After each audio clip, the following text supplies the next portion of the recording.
Episode 3 की शुरुआत होती है दारिम के इंटरव्यू से जो वो नेचुरल बीबी कंपनी में देने आती है, लेकिन जियोग इस इंटरव्यू पैनल में नहीं होता है। वो वॉशरूम का बहाना बनाकर इंटरव्यू मिस कर देता है। यानी इस इंटरव्यू में सिर्फ उसकी बहन होती है। दारिम बहुत नर्वस होती है और ज़रूरत से ज़्यादा बोलने लगती है, लेकिन उसे पता नहीं कि इंटरव्यू सही या गलत जाने से तो कोई फ़र्क ही नहीं पड़ता। दरअसल जी जानबूझकर एक ऐसी टीम बनाना चाहती है जो काम में कमज़ोर हो, ताकि जी की कंपनी में इमेज खराब हो सके। इसीलिए दारिम को नौकरी मिल ही जाती है। वहीं दूसरी तरफ जियो अगले 6 महीने बस टाइम पास करना चाहता है। उसका असली मकसद होता है कि वो अपनी माँ को अपने पिता के कंट्रोल से आज़ाद कराए।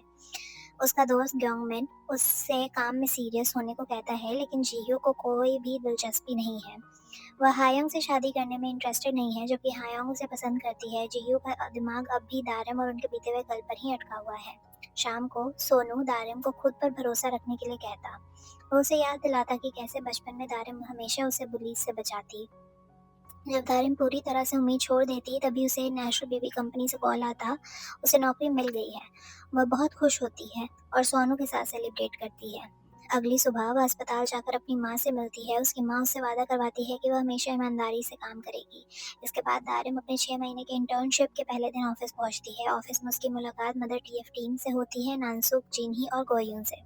उसी वक्त चांगो टीम लीडर के रूप में जीहू को इंट्रोड्यूस कराता है और यहीं जीह्युक और दारिम एक दूसरे को फिर से देखते हैं। जीह्यू को जब पता चलता है कि दारिम एक शादीशुदा महिला है और उसका 6 साल का बेटा है, तो वो पूरी तरह शॉक में चला जाता है।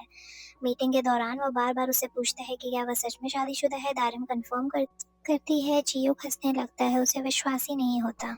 ऑकवर्ड सिचुएशन से बचने के लिए दारिम बाहर वेलकम गिफ्ट लेने चली जाती। जीह्युक उसका पीछा करता और उसे रूफटॉप पर ले जाता और उसे बहुत डांटता।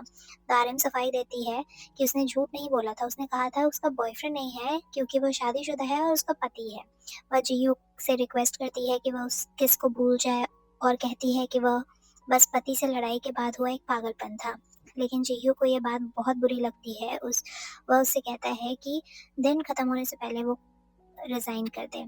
इधर हायोंग अपने पिता से फोटोग्राफी एग्जीबिशन पर काम करने की इजाज़त मांगती है, लेकिन उसके पिता उसे शादी और कंपनी के फायदे पर ध्यान देने को कहते हैं। हायोंग हार नहीं मानती और सोनू के स्टूडियो पहुंच जाती है। वो पहली नज़र में सोनू को पसंद करने लगती है। वह अपने एग्जीबिशन के लिए उसकी एक्स की एक फ़ोटो इस्तेमाल करना चाहती है, लेकिन सोनू मना कर देता है। हायोंग उसे अपना कार्ड देकर चली जाती है। ऑफिस में जियोग अपनी टीम से कहता है कि बस टाइम पास करो, कोई मेहनत करने की ज़रूरत नहीं। शाम को दारिम जब घर जाने लगती तो जीह्युक उसे फिर मिलता और अगली सुबह तक रिजाइन करने को कहता। वह गुस्से में कहता कि वह उसे लेकर कितना परेशान था, उसे ढूंढता रहा और अब वह कितना डिसअपॉइंटेड है उस पर। दारिम को हैरानी होती है कि वह उसकी इतनी परवाह करता है।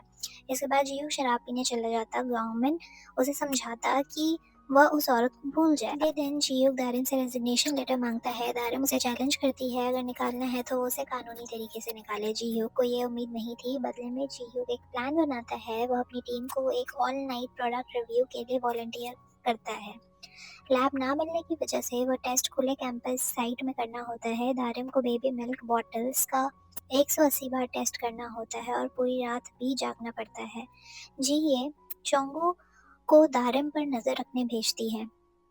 36 घंटे बाद जीयूक चेक करने आता है और देखता है कि टेंट में आग लग गई है। वो बिना सोचे दारिम को बचाने दौड़ता है। दारिम पीछे से फायर एक्सटिंग्विशर लाकर आग बुझा देती है। जीयूक राहत में उसे गले लगा लेता है। बाद में फिर उससे झगड़ा करता है और नौकरी छोड़ने को कहता है। दारिम मना कर देती है। उसे जीयूक को का फोन मिलता है और उसमें वो लकी क्लोवर दिखता है जो उसने उसे दिया था। जीयूक वो क्लोवर फेंक देता है, लेकिन अंदर से वो टूट जाता है। अगले दिन दारम की मेहनत की सब तारीफ करते हैं। पता चलता है कि चोंगू की वजह से आग लगी थी। जीयूक ऑफिस नहीं आता उस दिन। वह अपनी माँ से मिलने जाता है, जो उसे अपनी जिंदगी अलग तरह से जीने को कहती है। रात में दारिम और सोनू शॉपिंग करते वक्त जिन्ही से मिलते हैं। दारिम उसे सोनू को अपना पति बताती है। बाद में वो ये सच सोनू को बताती है और सोनू भी उसका साथ देने को मान जाता है। मदर टीएफ टीम को पता चलता है कि 6 महीने बाद उन्हें निकाल दिया जाएगा। दारिम सबको मोटिवेट करती है कि वे अपनी काबिलियत पर विश्वास रखें और उसे साबित करें। वे रिपोर्ट बनाते हैं। दारिम वह रिपोर्ट जीयू को देने जाती है, जो अब भी उससे दूर भाग रहा है।